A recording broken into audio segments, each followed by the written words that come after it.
Hello. So I'm making this video to explain the topic of odontogenic space infections, and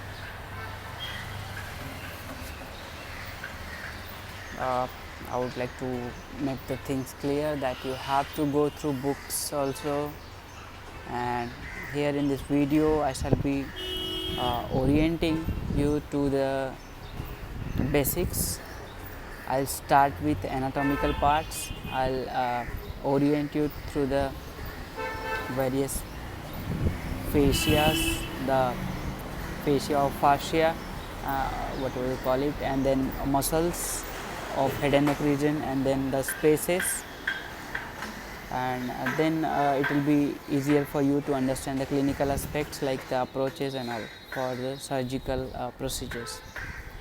So as you all know, the topics like this, the odontogenic space infection, fascias and anatomy, even if you read through different books, you will find different nomenclatures and different descriptions about the things. So actually it's a bit difficult thing to understand, and all the authors, they have got their own perspectives. So in this video I'll try to put up my knowledge, my understanding of the subject, and I hope you understand the things. And you must go through standard textbooks to see the things. And I shall be describing the clinical aspect of this topic using my text, which was written by me as a part of my library dissertation on this topic, that is odontogenic infection.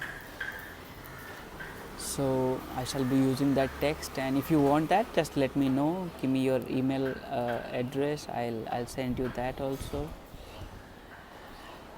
And I hope you like the video. So I shall be starting now with the anatomy of facial spaces, the anatomy of fascias first, and then muscles, and then the spaces and pockets and all, so that you can understand. Once you are oriented to anatomy, you will be able to understand the spread of infection from one space to another space and all, and approaches to drain surgically and all also. So see what fascia is. Fascia is nothing but it's a fibrous connective tissue, right? And it forms various layers in the body. It covers the muscles and different it separates with different spaces by themselves, like forms different compartments in the body. So in whole body you have got two types of fascias, that is superficial fascia and the deep fascia. And in head and neck region there are very few places where you have got the deep fascia, and the superficial fascia in facial region mainly it is called as SMAS, the superficial muscular aponeurotic system. And the deep fascia is in form of temporalis fascia and parotidomaceteric fascia only. Okay, so let us go to the clinical pictures and understand the same.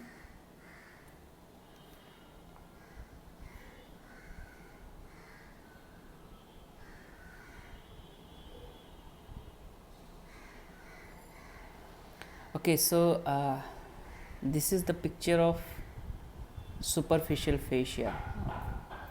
Just a second, let me open the thing. Okay, so just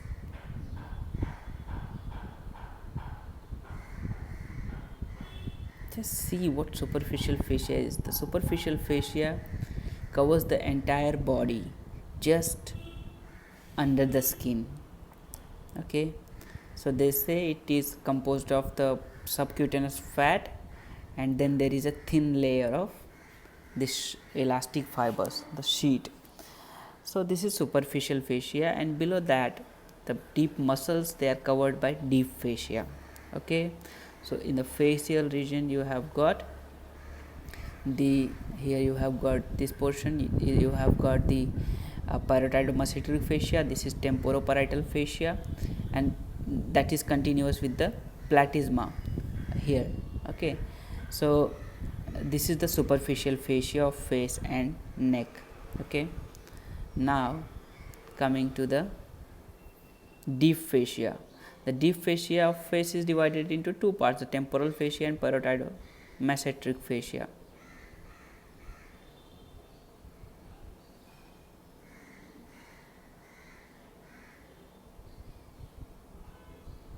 Okay, so this is the diagram for the deep fascia of the face. Okay, so deep fascia of the face is continuous with the deep fascia of the neck. Okay, so in neck, the most superficial part of the deep fascia is the investing layer of the deep fascia. Okay, so this thing what you see here is the investing layer of the deep fascia, and then this investing layer divides at the lower part of the mandible into two parts. One goes to cover the medial pterygoid muscle and another one goes lateral to the masseter muscle. Okay, lateral to the masseter muscle, it forms a pouch. This small pouch consists of the parotid gland. Okay, and then again it fuses and becomes a single layer thing, and again divide over the zygomatic arch, and then goes over temporalis muscle and gets attached to the temporoparietal fascia superiorly. So this is the deep fascia of the face. Okay, when the deep fascia is at this region, you call it parotidomastoid fascia, because it is covering the entire parotid gland and superficial part of the masseter, and when it is going up, you call it temporal fascia, right? So this is the deep fascia of the face. The significance of this fascia is very important, that this fascia limits the masticator space infections. So all this, so this is the masticator space. Okay, the masticator space itself is consist of what? Submasseteric space, the space which is deep to the masseter muscle, the space which is between mandible and the medial pterygoid muscle, and the space which is between the medial pterygoid muscle and the temporalis muscle over here. So that is the infratemporal space. Okay, so here you have the between the medial pterygoid and mandible, you have got pterygomandibular space, and between the masseter and the mandible, you have got submasseteric space, and below the temporalis muscle right here, you have got the infratemporal space.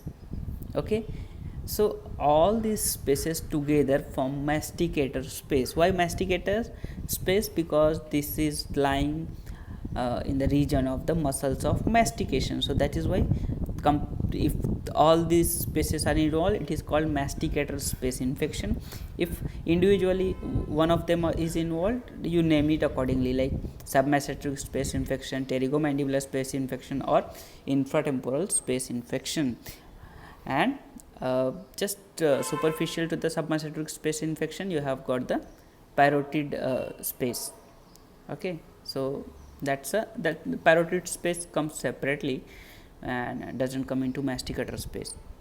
So this is how you have got the deep fascia of the face, right? This is the temporal fascia, a part of deep fascia of the face. So the temporal fascia is a single layer till here. Okay, and when it comes below on the zygomatic arch, it gets divided into two parts. One forms the outer lip, and one forms the inner lip of the temporal fascia. So that's one thing you should know. And then okay, so this is another diagram, hand drawn diagram, which is showing the masticator space infection. So here you see that how the fascia from the neck, the deep fascia of the neck, is coming and getting divided into two parts. Okay, the deep fascia of the neck is getting divided into two parts. One is going medially along the medial pterygoid muscle. So, and another is going along with the masseter muscle. Okay. And so all the spaces I have mentioned, what I have just mentioned to you are written here in this diagram. So, here superficial temporal space, the one which is superficial to temporal, superficial temporal space, and then you have the, this is the pterygomandibular space, this is the pterygomandibular space, this is the infratemporal space, right, the infratemporal space here, and that is it. Here you have the submasseteric space. Okay. Okay, so now you are done with the fascia of the face. Now coming to the fascia of neck region. Okay, in neck region, the neck itself is divided in compartments. It is very easy to understand by this diagram.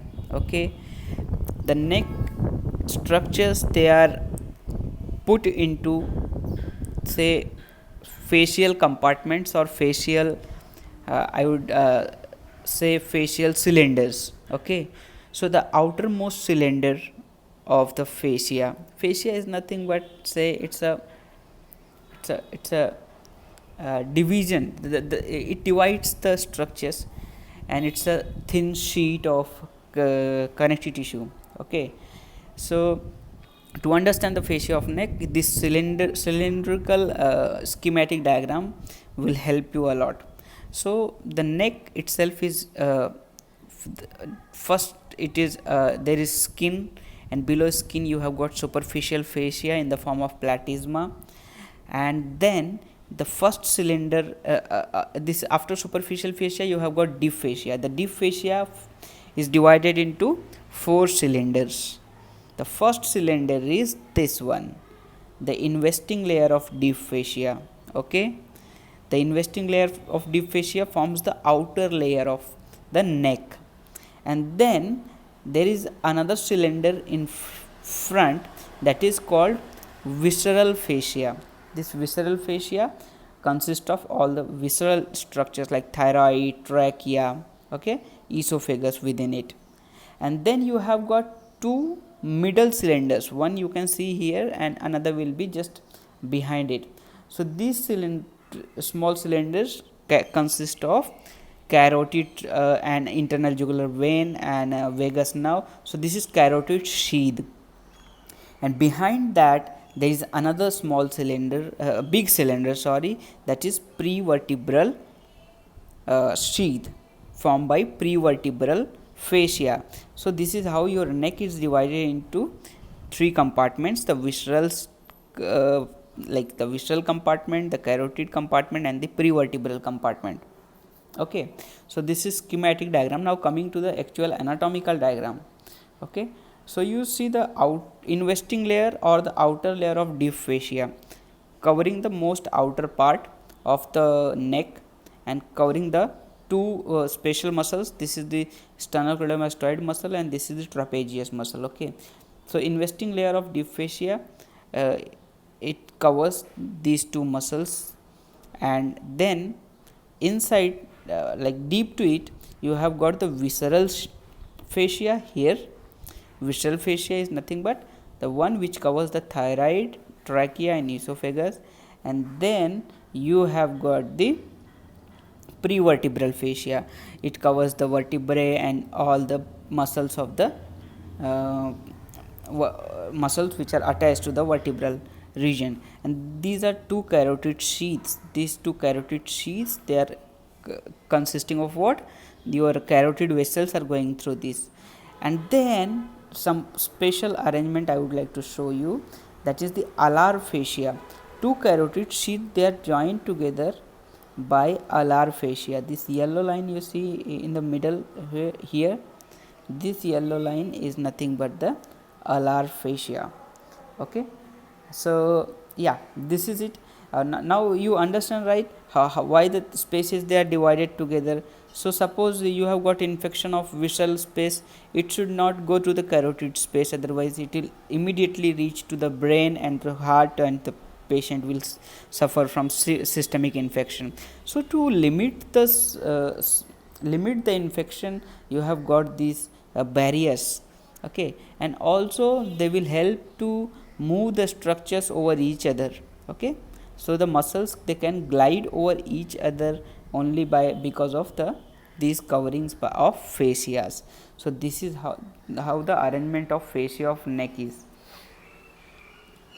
You see how the muscle, sternocleidomastoid muscle, it is completely covered by the investing layer of the deep fascia. The outer layer of the deep fascia is called investing layer of deep fascia. You see here another diagram from the Netter atlas. You see how the muscles, they are invested into the fascia.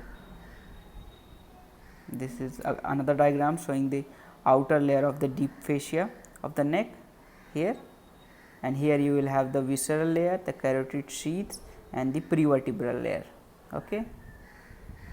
Carotid sheaths here and the prevertebral layer here, prevertebral layer, okay. Now you are clear with that.